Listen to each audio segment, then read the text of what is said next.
Every once in a while we read in the newspaper that the oldest person in the world has died. And I got to thinking about what it means to be the oldest person in the world. What would that entail? And one of the things, of course, is that it means that every single person on the face of the earth, all 7.3 billion of us, were born in your lifetime, if you're the oldest person in the world. That's an amazing responsibility. No wonder no one lasts long in that job, right? And there's always a runner-up who takes their place, and sometimes the runner-up dies before the oldest person does, so a new runner-up is in that place. It's a job that people don't last in very long by its very definition. Now, there's something else about being the oldest person in the world, too. It means that the entire population of the earth, on the day you were born, has died. All, however many billion there were then. Or maybe it was hundreds of millions, I'm not sure. Depends how old you are. Anyway, they all died. Every single person who was alive when you were born is gone. Planetary extinction. That's an amazing thought. It puts some teeth into Ecclesiastes' statement that a generation comes and a generation goes. One of the things that never changes, and in fact, the only thing that never changes, is change. The world is change. That's what time is all about. The changing of things. We need to come to terms with change. It's just a part of reality, a part of our lives. And that's one of the themes that Ecclesiastes must undertake. The fact that everything is transitory. Before I launch into that, let me just say that like Proverbs in the Bible and the book of Job, Ecclesiastes is a book in the wisdom tradition. The wisdom tradition is famous for being not so much a thus says the Lord kind of tradition like the prophets, but rather one of those, it's a sort of a school of thought that looks at the world and by using reason, wisdom, and experience, draws its generalizations and then records them. It's accessible to anybody. It's not even uniquely Israelite in the Bible. In fact, there are places in Proverbs where Proverbs from other nations are incorporated into the biblical book of Proverbs. It's open to anybody, and therefore can speak to the people of our day, even those who are secular. And Ecclesiastes perhaps is especially good for that. It begins by saying the words of the teacher, the son of David, king in Jerusalem. The teacher, and that's what the word Ecclesiastes here means, the teacher assumes the persona of Solomon and operates as a philosopher, forming his ideas solely by reasoning and observation. Biblical scholars are in general agreement that Ecclesiastes was written centuries after Solomon, but are not sure exactly when. It's probably one of the last books of the Old Testament to have been written. The book of Ecclesiastes is of interest also to biblical scholars because it simply defies systematic organization. He seems to go, he's all over the place. Furthermore, the book seems to contain several contradictions, or at least paradoxes, that can't be fully reconciled. And that may be deliberate. It may be his way of saying, the world is like that. We can never really close the circle. You ever try to draw a circle freehand real big, and it never sort of comes around and ends up where you started? The world is like that. Things just don't quite align properly. The motto of Ecclesiastes, and of course the first great theme that we encounter in it, is vanity of vanities, says the teacher, all is vanity. This is something that needs a little bit of unpacking. When he speaks of vanity, he's not suggesting that we all spend too much time in front of the mirror. Instead, the Hebrew word translated vanity, a word that is hevel, actually, that is the word for it. It means vapor, breath, or puff. The way your breath appears on a cold morning, it suggests impermanence. appearance and elusiveness. Indeed, try to catch that breath of air on a cold morning. It doesn't really work. And that puff never really lasts. Some translations will render this word meaningless. But the teacher only says that the meaning of things eludes us. The world may have a meaning to God, but God hasn't revealed it to us. The world isn't so much meaningless, though, as it is fleeting or impossible to grasp. Vanity of vanities is a superlative. It's like King of Kings, or the Song of Songs, or for people over 70, your show of shows. The name of, see somebody that means Ecclesiastes, in speaking of vanities, utmost vanities, is something of a skeptic. He distrusts the confident generalizations that even other wise men make about the world and about God. Yet he reveres God, perhaps even more than those who might be deemed more complacently religious. On days when you or I feel skeptical or cynical, we know we still have a friend in the pages of the Bible. And one person I know said, when I feel up and I read Ecclesiastes, it kind of brings me down. But when I'm down and read Ecclesiastes, it brings me up. Ecclesiastes asks, what do people gain from all the toil at which they toil under the sun? The question of profit, advantage, or gain is one that, this is a word that will recur throughout the book. And also the word toil and labor, because this seems to be what our lives come down to. Toiling and laboring in the hope of somehow getting ahead, in the hope of somehow, maybe for many of us, just breaking even. And it's so hard to do. At the end of it all, of course, we die, and what do we have? Not much. Nothing. All of our work amounts to trying to fill a sieve with water. The more we have, the more we need. Our plans are often frustrated, and chasing the buck is like chasing the wind. Ecclesiastes begins then with this long introductory poem that talks about the cycles of life, generations coming and going, the sun rising and setting. In fact, speaks of the course of the sun through the sky as kind of a process that is exhausting to the sun. The wind blowing around in circles, south, north, all the different directions. Streams running to the sea not being filled because water evaporates and it returns again to repeat the cycle once more. And he says all things are wearisome.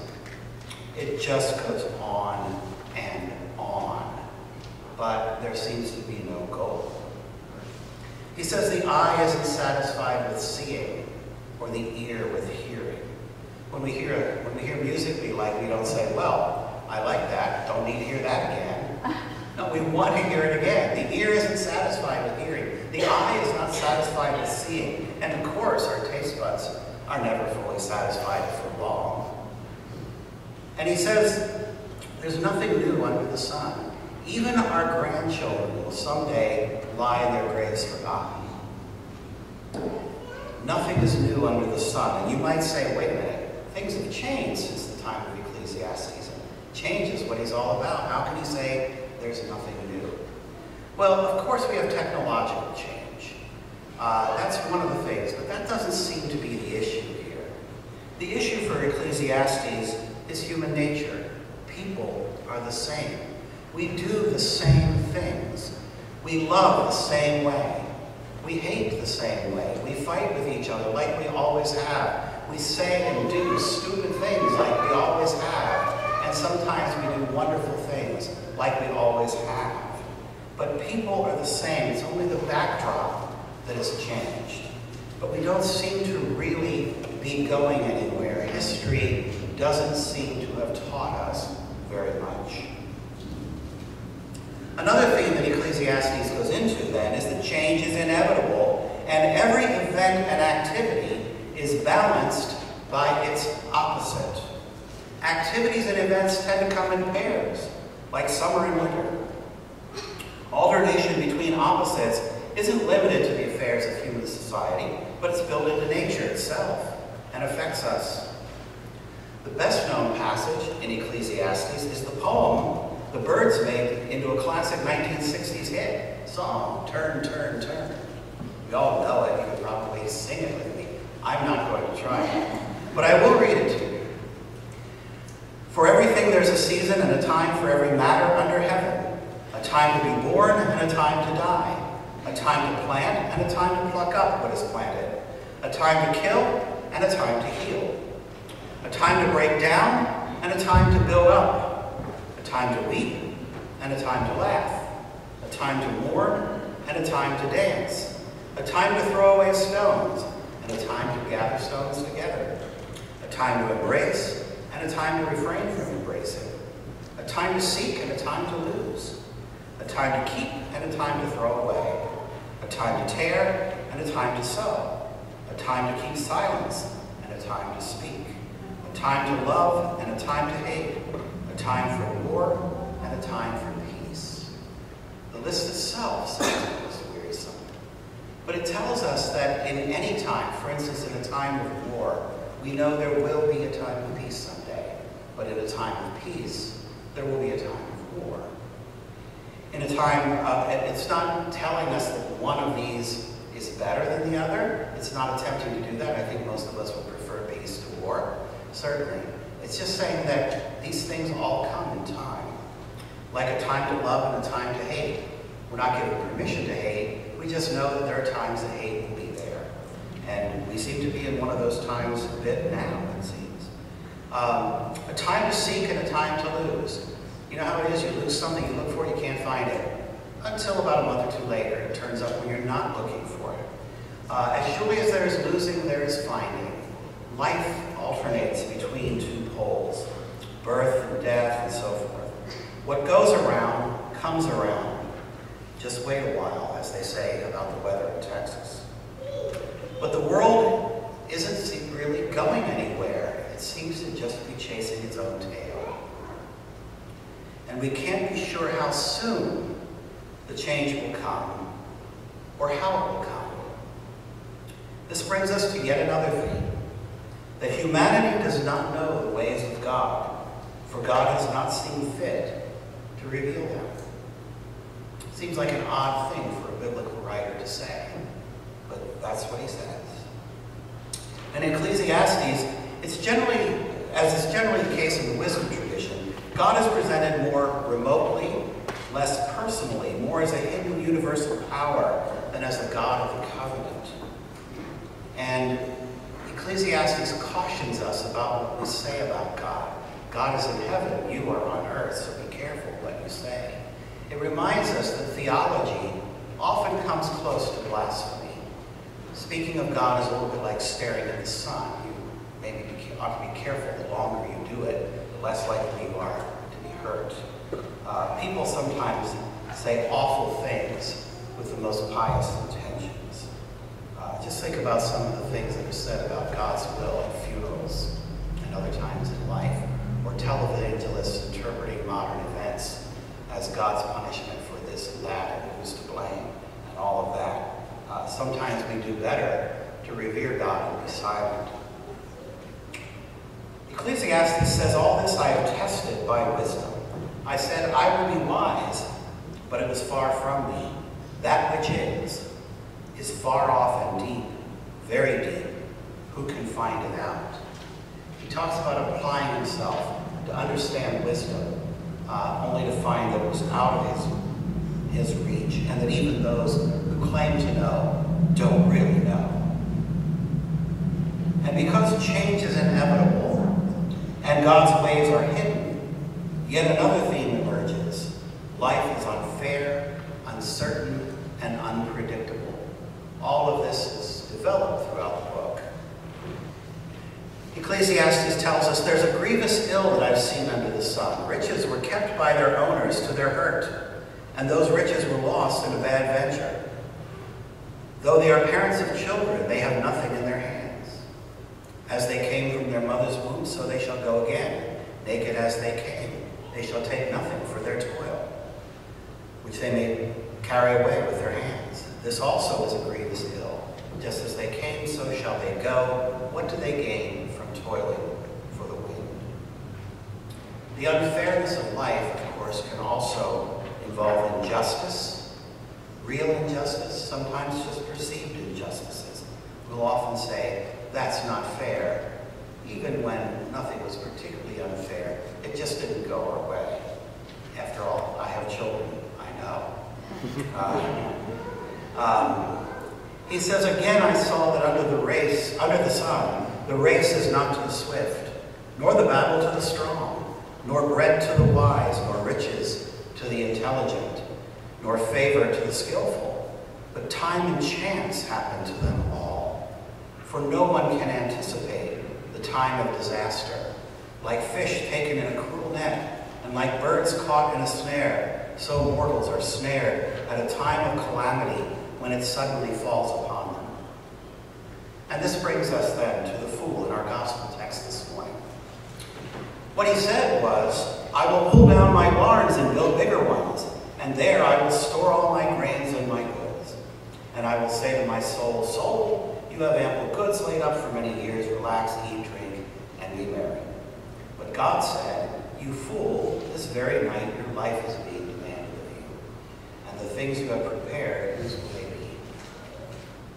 In fact, yet another theme in Ecclesiastes, death levels all. According to the Hebrew view of human nature and destiny, both animals and human beings are flesh. They are mortal creatures. Both animals and human beings are souls.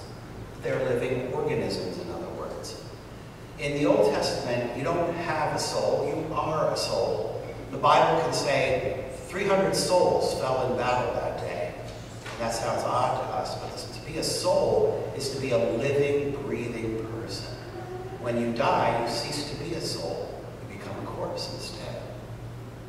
Only God has immortality.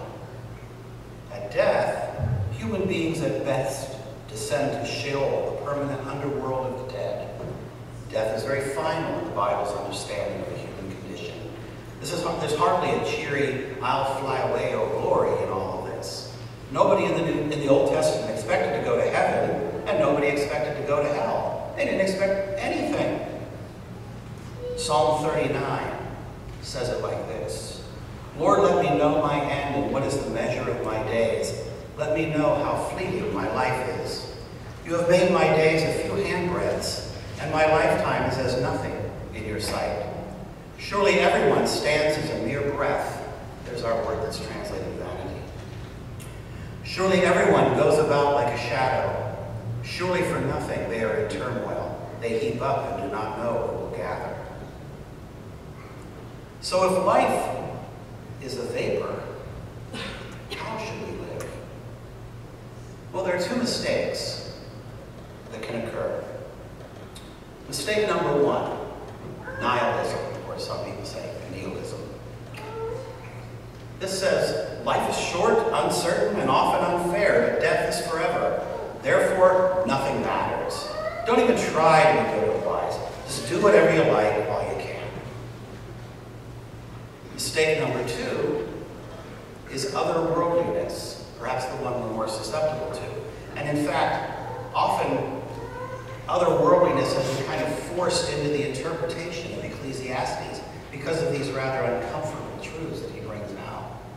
Otherworldliness, like nihilism, says life is short, uncertain, and often unfair, but death is forever. But then goes on to say, therefore this world doesn't matter. Just try to become good and wise while you can, then you can enjoy the afterlife. That this life is sort of an audition for the next. Rather, though, Ecclesiastes' advice is different from both of these. It is, seize the day, carpe diem. You're all thinking about a movie right now. Many of you, anyway. Ecclesiastes says this, light is sweet, and it is pleasant for the eyes to see the sun. Even those who live many years should rejoice in them all, and let them remember that the days of darkness will be many. All that comes is fleeting. Rejoice, young man, while you are young, and let your heart cheer you in the days of your youth. Follow the inclination of your heart and the desire of your eyes, but know that for all these things God will bring you into judgment. Banish anxiety from your mind and put away pain from your body, for youth and the dawn of life are fleeting. Elsewhere, he has advice for all of us, especially young. Go eat your bread with enjoyment and drink your wine with a merry heart, for God has long ago approved what you do. Let your garments always be white. Do not let oil be lacking on your head. Enjoy life with the wife whom you love all the days of your vain life that are given you under the sun, because that is your portion in life, and in your toil to which you toil under the sun. Whatever your hand finds to do, do with your might, for there is no work or thought or knowledge or wisdom in Sheol where you are going. So our lot, he tells us, or our portion in life is enjoyment, pleasure, or delight. We are meant to enjoy life. According to the teacher, life ought to be enjoyed, and it can be enjoyable only if we live in the present and don't ask more from life than it can give. This answer is of some consolation, but it's not fully satisfying. But thanks be to God. Now there is something indeed new under the sun, a new covenant. God has come to us in Jesus Christ. The new embraces the old. It does not erase it. And so we see Jesus frequently portrayed in the Gospels, eating and drinking, enjoying life with disciples and sinners alike. Unlike the Pharisees and Puritans then and now, he knew how to have a good time. The incarnation and the sacraments are proofs that God affirms the material world. God must like the material world. He made so much of it. But the new also transcends and transforms the old. The good news is not about going to heaven. It's not some sort of escape from the dreary world. It's about heaven coming to earth. God comes to us and restores this broken world. This is what is meant by the kingdom of God. God's will being done on earth just as it is in heaven. Can you imagine? What if God's will were done on earth just like it is in heaven? Think of what we would have and what we would not have to deal with any longer. God is restoring the broken world. He is fixing our own brokenness by justifying us through his grace, by giving us yet another chance, by allowing us to die to the old and rise to the new. And God will destroy death forever by the resurrection of the body and the transformation of creation. This is the blessed hope of the Christian. In 1 Corinthians, the Apostle Paul says, when this perishable body puts on imperishability, and this mortal body puts on immortality, then the saying that is written will be fulfilled. Death has been swallowed up in victory. Accepting then that everything is impermanent, but living in the hope of the resurrection, we can now afford to let go of some of the things that stand in the way of our joy. We can let go of the fear of failure. We can let go of the fear of the future. We can let go of the fear of death. We can let go of every effort to justify ourselves to God. Let go of efforts to save ourselves. To let go of any anxiety about our own spirituality, because that is God's business. We can breathe freely in hope and take joy in comings and goings, in the flow of everyday life. With a resurrection hope, we can afford to be rich toward God, who will give us life and has given us life and all its joys as a gift of his grace. At the end of that chapter on resurrection that Paul writes, the most extensive discussion of resurrection in the New Testament, he says this, "Therefore, my beloved, be steadfast, immovable, always excelling in the work of the Lord, because you know that in the Lord your labor is not in vain."